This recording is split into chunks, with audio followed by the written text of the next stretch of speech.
Greg Estow with Virginia Department of Forestry. I'm a senior area forester here in Tazewell County, as well as covering a few other counties. We're just going to talk about some water quality in forests today.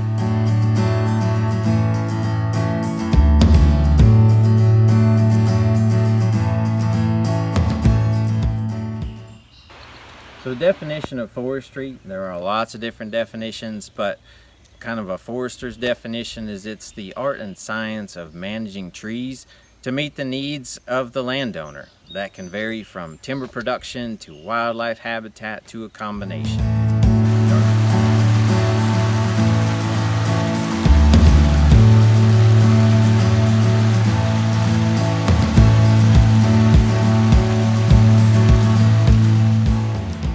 Alright, so we're going to look at forests and water quality today. One of the big jobs that Virginia Department of Forestry does is look at logging jobs or timber harvesting jobs, and you can see a little bit of this background here. This area was actually harvested a few years ago. The main thing that we're out there looking for and trying to help prevent are water quality problems, because we like to have clean water, like in this bottle, rather than this. And so why do we care about clean water anyway? So there's a number of things you can think about. We can start to look at it as, if you go down to the creek, do you like to play in the water and have mud up to your ankles or even your knees as you're trying to get in there and play around? Most people don't. You'd rather be playing in that nice clean water and hopping on rocks. We have mussels in some of our streams and rivers around here, and those mussels need to have gravel or rock to be on as well as clean water. And then you have species of fish like trout, lots of other critters too, but trout need to be able to lay their eggs in a gravel bed. And if we have dirty water, you can see a little bit on the bottom of the bottle here, you get mud on the bottom of that creek or river, and then we have issues there, and those trout, they can't lay their eggs, or their eggs won't survive. We can think about this a different way too. So who likes to sit by a campfire? Most people like to sit by a campfire, but do you like it when the wind turns a little bit and puts that smoke up in your eyes? Most people start burning and itching and their eyes start to water. It doesn't feel very good. Well, think about it from a fish's perspective, or any other animal that's living in the water, and you have this dirty brown water flowing against your face all the time. It's sort of like having smoke in your eyes. Okay, so those are just a couple reasons why we want to keep our water and our streams clean.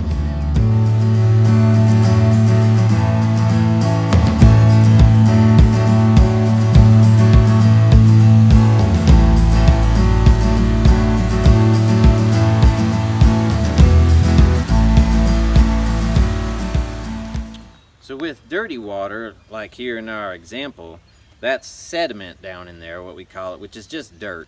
It's just moved dirt or in the waterway here. And so how does that dirt move? We call it erosion. That just means the movement of soil, or it's misplaced soil. Okay, once it's out of its normal place, then we just usually call it dirt. Just a distinction there between soil and dirt. So what we're trying to do is keep that sediment in its place, keep that dirt in its place, and prevent erosion. So when we're talking about a logging job, and we're going to look down at my little mini logging job example here in just a minute. Now, I brought a couple things. This is my log skidder. Doesn't quite look like a log skidder, but you know, it's made out of wood. It's bringing logs out of the woods. And I have my bulldozer here. Okay, so we're going to see some examples in how we prevent sediment from moving off of our site and getting into our waterways and making them all dirty. But just a little bit before we get to that, we got to talk about some of the other aspects of a forest and how a forest is beneficial or acts like a sponge to help prevent some sediment and erosion problems.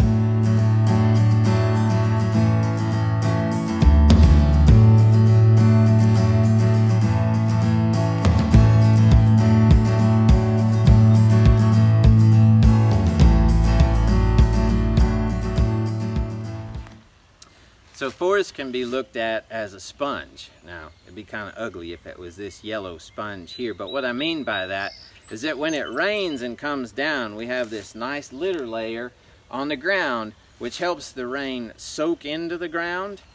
Okay, and when that rain soaks into the ground, then the water moves slowly through the ground rather than running across the top of the ground quickly and getting down to the stream.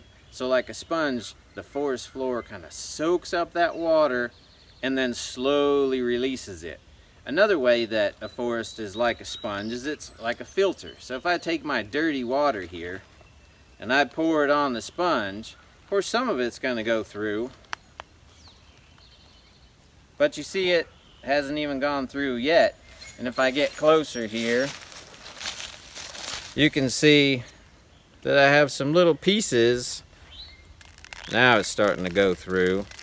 If I get down to where there are a bunch of pieces,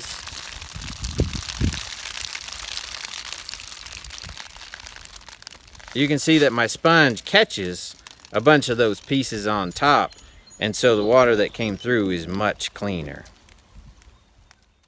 Alright, since we have clear sunny skies today, I brought my rain with me in my water bucket here for our little logging example, but I wanted to show you a picture of a raindrop. When rain hits bare soil, it splashes, and you can see this kind of crown as that raindrop splashes back up. When it hits bare soil, there are small pieces of sediment that are actually picked up by the rain and now started to move. And that's the beginning of erosion. But see where we're going to be on our little example here, we have one bare soil site where this can start to happen, and one site that's covered with leaves. The leaves protect that soil so that we don't start that erosion process. Alright, so for our little logging simulation here, first we're going to have some rain just on our soil. So we've got a forest floor with leaves on it, and a bare soil that somebody has already worked on, run over with the bulldozer, maybe bladed off, and so all the leaves are already gone. We're just going to have a little rain event, and you might see some erosion off of both of these sites. There's always some baseline erosion, but let's just do a quick comparison. So it's raining on our forested site here. Do you see anything coming out on the whiteboard? So nothing yet. Maybe there's just a little bit coming out. We're on a slope, so it's going the other way. A little bit dirty, but not too bad. And then we make it rain on our bare soil site, and what do you have? You can see quite a bit of dirt moving across the top and then coming down on that whiteboard there. But what we're going to do is more like a real logging job. This is kind of loose soil that has been sitting here for a little bit. But now we're going to take our skidder, and so what a skidder does is go up into the woods and get the trees that are cut down and drag them back down to where they can be loaded on a truck.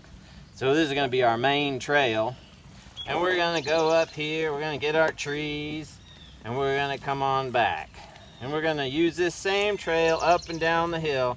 Now this is not a very good way to log. This causes some issues, but it happens sometimes. So we're looking at this. We should be going back and forth as we're going up a hill, but we're going to be trying to be quick and fast, and so we're just going up and down it. And what have I created here?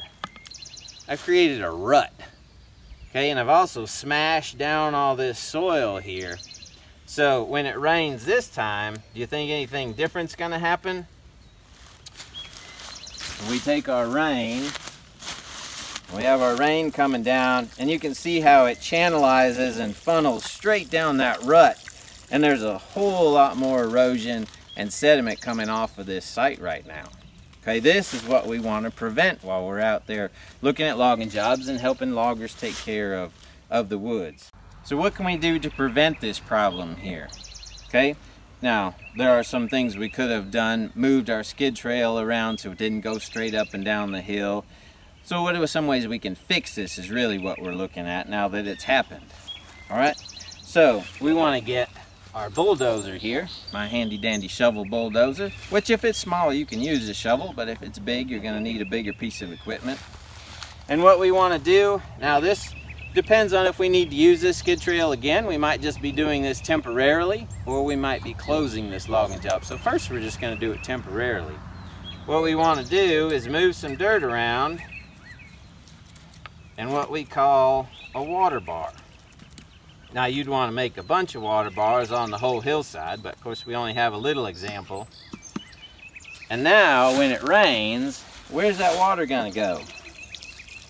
It's going to turn out on that water bar, and then it's going to go into my forest floor, my undisturbed forest floor. It's going to go through my leaves. Okay, and that's really going to help because those leaves are going to capture some of that sediment just like our sponge example did earlier.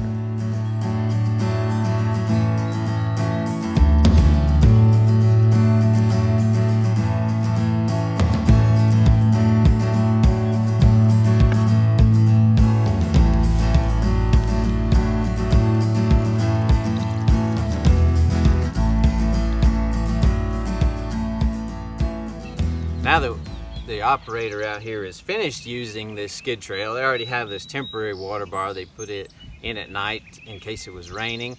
We're gonna go back and close out this area. So we already talked about a forest floor is a really good sponge and helps trap the sediment and stuff. It's not very practical to go out and gather leaves to try and cover this soil up. But what we can do is establish some vegetation. So we're gonna put out some seed. Now, you normally wouldn't use corn seed mixed in with your wheat, but that just happens to be what I had on hand. So we put some seed out there, and then we put some straw on top, we call it mulch. The mulch both helps reduce raindrop impact, but it also helps hold moisture so that these seeds, when they germinate, actually have a chance to grow. Without it, most of the time the seeds will germinate if the birds don't eat them, and then they'll dry up really quickly and they don't grow very well. So the mulch really helps here. And we can see even with just that cover, now when it rains on top, we're gonna have less of an impact. We're gonna have less sediment coming off.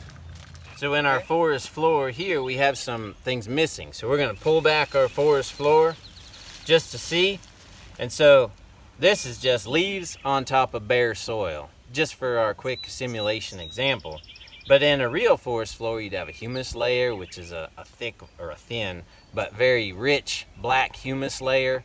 And then underneath that and within that, you'd have roots. But you can see this is just loose soil and I don't have the roots. So we're actually missing a lot of things that help hold that soil in place when the water's going over it. But even just with this cover on top, or the mulch cover on top, we are still benefiting and keeping that sediment in place.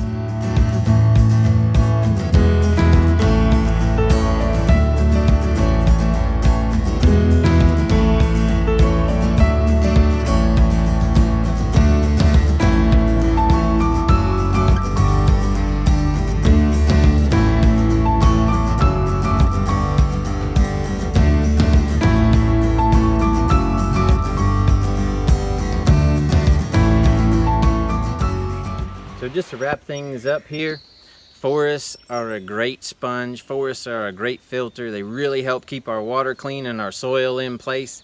Actually, when you compare forests to pastures to cropland, forests are the best at keeping water clean. Have a great day.